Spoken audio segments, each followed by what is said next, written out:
इस तरह बारिश 3 दिन तक चलते रहते हैं और पूरे जंगल में समुद्र की तरह पानी भर जाते हैं। क्या कहा मदद? वो भी तुम पक्षियों को? अगले बार तुम सभी पक्षियों ने मेरे खेतों से अनाज चोरी कर लिए थे और फिर मुझे बताया भी नहीं था। मैं तुम्हारी मदद बिल्कुल नहीं करूँगा। बस तुम सभी पक्षियों ने अपने अपने खेतों पर बहुत ही ज्यादा अंडे की फसल की थी। बस अब अंडे को तोड़ना ही बाकी था। अरे पक्षियों, इस बार हम लोगों ने मिलकर बहुत ही ज्यादा मेहनत की है, इसलिए हमारे अंडे बहुत ही ज्यादा बड़े हो गए हैं। अब हमें बस इस अंडे को तोड़ना बाकी है। हाँ कालू कवि, हमें हमारी मेहनत का फल मिल चुका है। अब हमें बस इन अंडों को तोड़कर बाजार में बिक्री करना होगा। अरे भाई, लगता है कि इस बार हमें और ज्यादा मुनाफा होगा, क्योंकि इस बार जो हमने कड़ी मेहनत की है। इसमें सोचने वाली बात क्या है?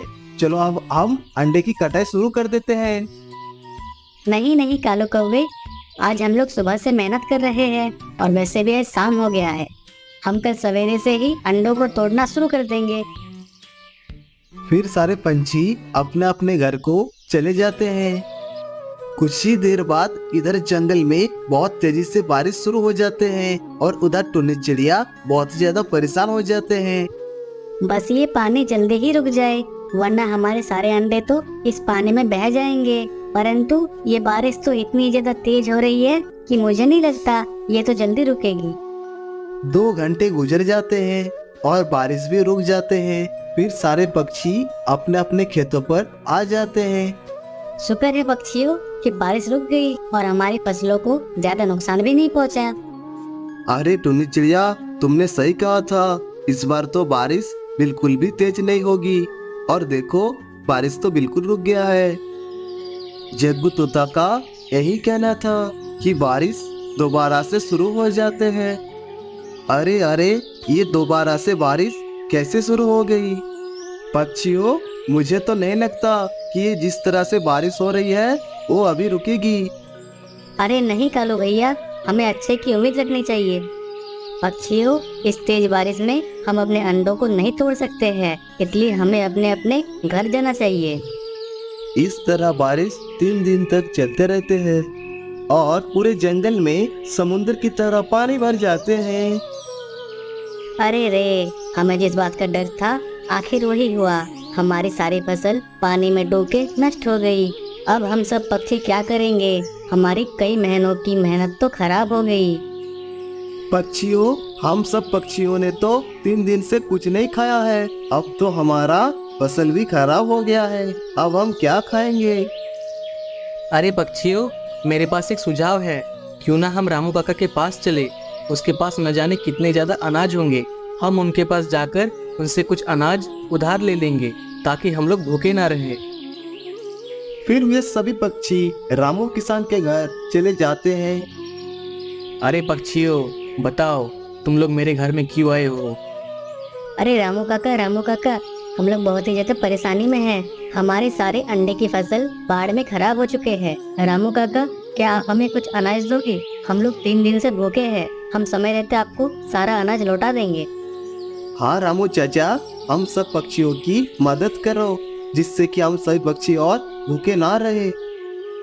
क्या कहा मदद? वो भी तुम पक्षियों को? अगले बार तुम सभी पक्षियों ने मेरे खेतों से अनाज चोरी कर लिए थे और फिर मुझे बताया भी नहीं था। मैं तुम्हारी मदद बिल्कुल नहीं करूँगा। बस तुम सब पक्षी यहाँ से फौरन निकल जाओ। मैं तुम्हारी कोई मदद नहीं करूँगा।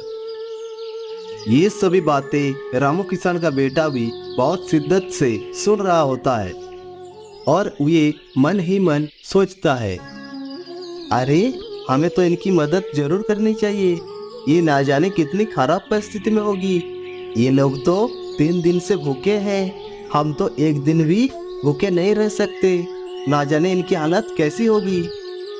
अगली सुबह हो जाती है। अभी भी जंगल के सभी पक्षी भूखे थे। तभी वहाँ पर मोंगली एक अनाज का पोटली लेकर पक्षियों के सामने आ जाते हैं। अरे पक्षी, मैं तुम लोगों के लिए भोजन लाया हूँ। ये लो, तुम लोग भोजन खाओ। अरे मोगली भैया, रामू काका ने तो हमें भोजन देने के लिए मना किया था, तो फिर आप हमारे लिए भोजन क्यों लेके आए हो? अरे पक्षियों, मैं आप सभी का बुरे वक्त देखकर मैं खुद को आपकी मदद करने से नहीं रोक पाया। मेरे पिताजी तो अभी सो रहे थे, मैं इसीलिए आप सभी के लिए भोजन लेके आया हूँ। अरे मोंगली भैया, आपने तो मेरा दिल ही जीत लिया। आप कितने ज्यादा अच्छे हो। फिर सारे पंछी भोजन खाने लगते हैं। अगली सुबह हो जाते हैं और तभी मोंगली अपने घर से एक पोटली लेकर पंछियों को खाना देने चले जाते हैं। फिर रामू किसान मोंगली को जाते हुए देख लेते हैं। ये मेरा बेटा अनाज की पोटली लेकर कहाँ जा रहा है? मुझे तो इसका पीछा करना पड़ेगा। फिर वे रामू किसान मोंगली के पीछे पीछे चले जाते हैं। ये लो पक्षियों, मैं आज भी तुम्हारे लिए भोजन लेके आया हूँ। अच्छा, तो मेरा बेटा इन सभी पक्षियों के लिए भोजन ला के देता है, वो भी मुझसे छिपा कर। अरे पिताजी, हमें किसी के भी बुरे वक्त पर उनकी मदद करनी चाहिए। वैसे भी आपकी जो अनाज है वो तो सड़के खराब हो जाते हैं, फिर भी आप किसी की मदद नहीं करते। मोंगली की ये बातें सुनकर रामू किसान को बहुत ज्यादा दुख होता है और वे कहता है, अरे पक्षियों, मुझे माफ करना, मुझसे बहुत बड़ी गलती हो गई। चलो तुम लोग चलो, मेरे घर में ही रह